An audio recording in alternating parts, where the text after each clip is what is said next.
Madame, monsieur, bonjour. On a vraiment l'impression, ce matin, d'assister à l'agonie du Liban tel que l'on pouvait concevoir ce pays jusqu'à présent. Nous sommes à Kinshasa, capitale de la République démocratique du Congo. Depuis quelque temps, un jeune beau gosse millionnaire est chanté par tous les musiciens congolais.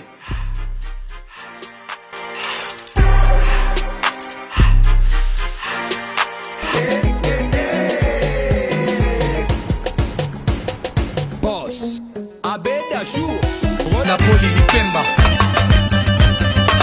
Abed Achour. Abed Achour a motema, letenanga ya mabanzo, nandimina sali buzoba. Mais qui est vraiment le boss Abed Achour? Ce jeune millionnaire si généreux qui offre des milliers de dollars et des voitures à qui il veut?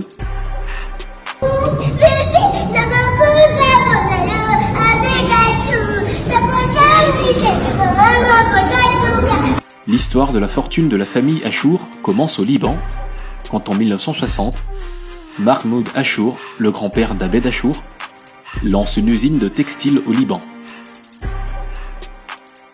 Cette usine exporte une partie de sa production au Zaïre, l'actuelle République démocratique du Congo. L'économie zaïroise est très forte à l'époque, et les affaires marchent très bien. Madame, monsieur, bonjour. On a vraiment l'impression, ce matin, d'assister à l'agonie du Liban tel que l'on pouvait concevoir ce pays jusqu'à présent. Mais quelques mois après, en 1975, une guerre civile éclate au Liban. Le grand-père, Achour, a tout perdu.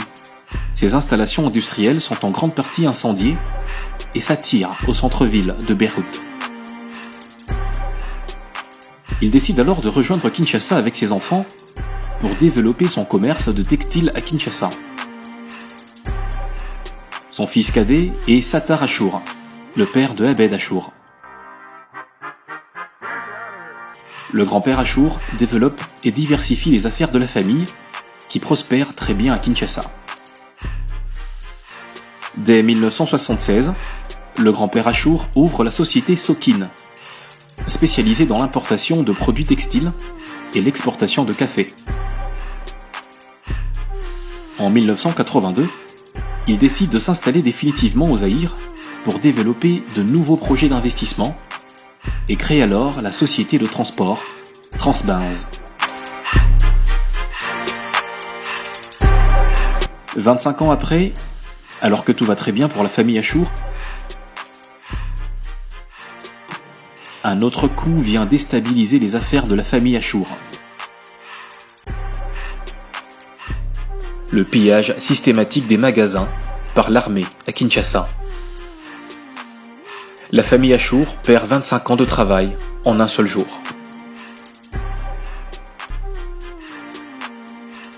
Tous ces investissements sont pillés sans pitié. La famille décide alors de retourner vivre et travailler au Liban. Le fils cadet de Mahmoud Achour, le père d'Abed, Sattar, est le plus résilient de tous. Même s'ils ont tout perdu à Kinshasa, le père d'Abed Achour décide de revenir seul au Zaïre, une année après, en 1992, pour relancer les activités des sociétés familiales pillées, Sokin et Transbenz. Abed Achour est né à Kinshasa, à l'hôpital clinique Ngalima en 1992, troisième génération de la famille Achour à Kinshasa.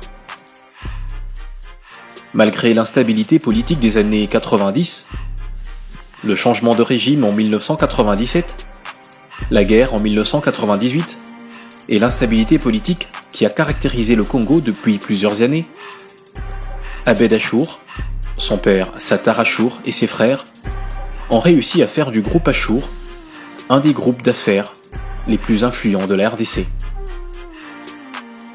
Le groupe Achour contrôle aujourd'hui une dizaine d'entreprises et intervient dans différents secteurs d'activité tels que le négoce général, la distribution des produits alimentaires, la logistique, transport routier, atelier automobile, présentation des marques de véhicules, motos, camions et engins de manutention, industrie agroalimentaire, emballage, unité de fabrication d'emballage carton, exploitation de carrière, caillasse, immobilier, vente et location, construction.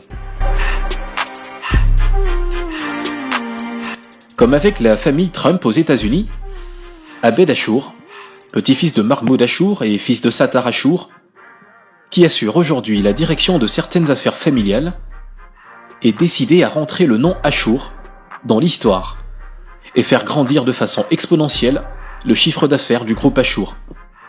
Directeur général du groupe Sokin, Jack Motors, Bellevue, Rotana Kin Plaza, etc. Le jeune millionnaire est aujourd'hui une personne incontournable dans les milieux des affaires à Kinshasa et en RDC. À partir d'aujourd'hui, cet hôtel fait partie du patrimoine congolais pour la génération à venir. Vive la République démocratique du Congo et vive les amis fidèles. Abed Achour a aussi créé la fondation Achour, qui fait plusieurs dons à de nombreuses familles en détresse.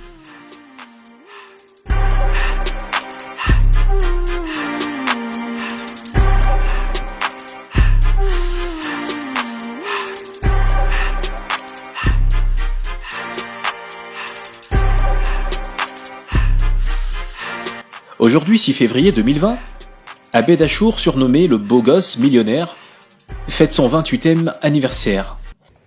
Je t'ai réveillé? Pardon. Et c'est ton anniversaire, tu dois être debout tôt, non? Sa compagne, Sonia Pembe, lui organise un anniversaire surprise.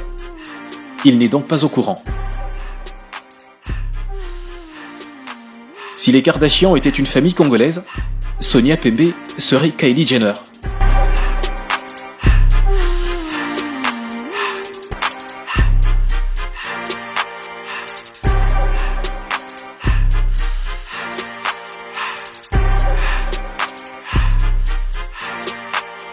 « 19h juste, au Rotana, à Kinshasa, dans la sud présidentielle, Sonia a invité les 30 personnes les plus proches d'Abed. Pas facile d'organiser un anniversaire surprise à Abed Achour dans son propre hôtel, car il le connaît très bien. Après plusieurs tentatives pour le faire venir dans la sud présidentielle, après plusieurs fausses alertes,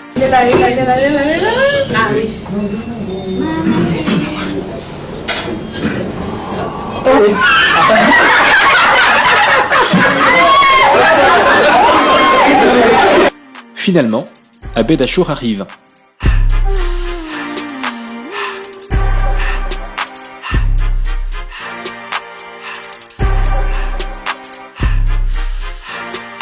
Richesse, beauté, célébrité, luxe, vie de rêve. La réussite peut parfois créer des jaloux, car la plupart des gens ont tendance à voir uniquement la finalité, et non les multiples efforts et la persévérance qu'il a fallu pour continuer à y croire, quand la famille Achour avait tout perdu en 1975 et en 1991.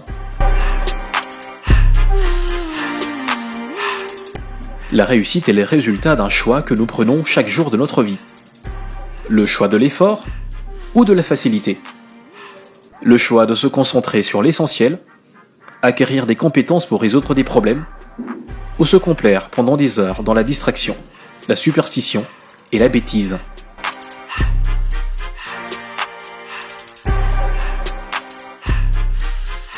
Dieu bénit uniquement les efforts. Et si tu travailles dur, tu seras peut-être le prochain Abed Achour en RDC. L'histoire de la famille Achour a beaucoup à nous apprendre, dans la persévérance face à l'échec, l'unité et la solidarité familiale, l'avantage de savoir travailler en famille pour réaliser de grands projets, et la foi en la RDC, peu importe dans quel état il se trouve. Au lieu de toujours chercher à fuir notre pays pour aller chercher des opportunités en Europe ou en Amérique, nous devons croire au Congo et voir les problèmes du Congo comme des opportunités d'affaires qui pourraient nous enrichir nous aussi.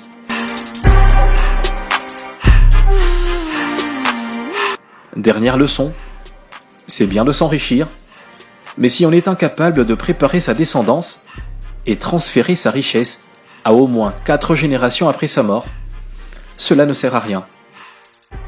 Les plus riches de ce monde sont ceux qui ont pu créer une richesse qui a survécu après leur mort et ainsi accumuler un capital et une sagesse unique des affaires.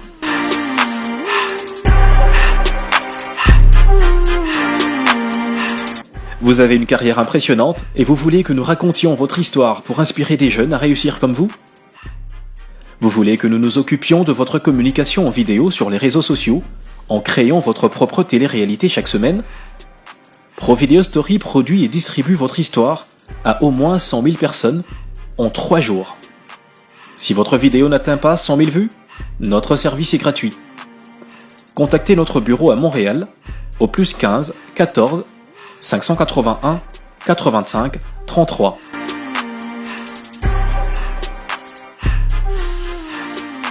ProVideo Story, des histoires inspirantes de réussite, racontées d'une façon extraordinaire. Je t'avais dit que tu ne t'aimeras pas. Écoute, c'est juste que tu sais quand je t'avais appelé là. À un moment, tu avais vu, ça me faisait plus. C'est parce que j'avais plus de crédit en fait. Et là, j'ai reçu du crédit grâce à l'application Benga Congo. Tu sais ce que c'est? Bah, je sais que tu sais pas, tu sais quelle planète toi. Enfin, c'est juste, je vais t'expliquer. C'est une application qui permet aux Congolais de la diaspora de recharger à ceux qui sont actifs. Et là, bam, on te recharge d'un coup et puis ça vient direct. Oui, c'est vrai! C'est vrai parce que c'est arrivé! Ça doit être un truc de ouf, hein? Bah, je sais pas, mais c'est très bien réfléchi quand même. L'Internet coûte très cher pour vos familles au Congo. Désormais, vous pouvez recharger du crédit à moins cher ou de l'Internet pour eux pour qu'ils vous appellent à $0 sur WhatsApp. Visitez bengacongo.com pour profiter de cette offre exceptionnelle dès aujourd'hui.